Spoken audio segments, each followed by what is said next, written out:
Thanking God every time we remember him and reflect on all that he's done for us is certainly a great privilege. I'd like to try at the beginning of every day just to spend moments thinking of all that God's done for me, all that he is, all that he's promised to be, and it certainly sets my heart right for the day. But how good are you at thanking God for one another?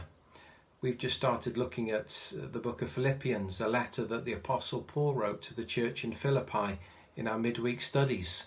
And Paul writes, and right at the beginning he reflects obviously on his time there. That was 10 years previously. At the moment of writing, he's in prison in Rome awaiting trial. And yet the church was planted rather spectacularly, as we've been hearing about. Acts chapter 16, if you don't know and want to read, of some of the amazing incidents.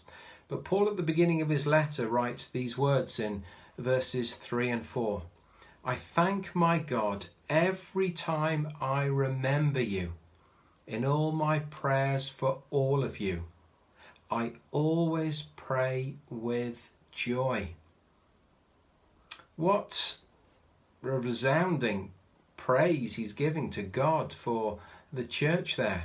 His heart's obviously moved and stirred as he reflects and remembers his time with them, fellowshipping with them, teaching them, sharing them the good news of Jesus, breaking bread in Lydia's home, the one who opened it up for the church to begin meeting there.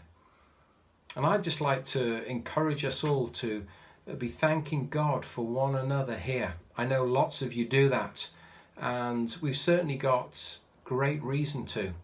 One of the things that stood out with me in the last couple of weeks during this crisis is the constant news I'm hearing about amazing ways of real love and concern people are showing towards one another.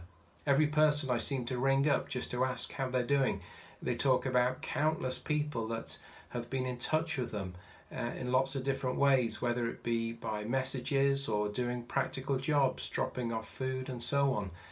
And that's the way it should be in the family of God.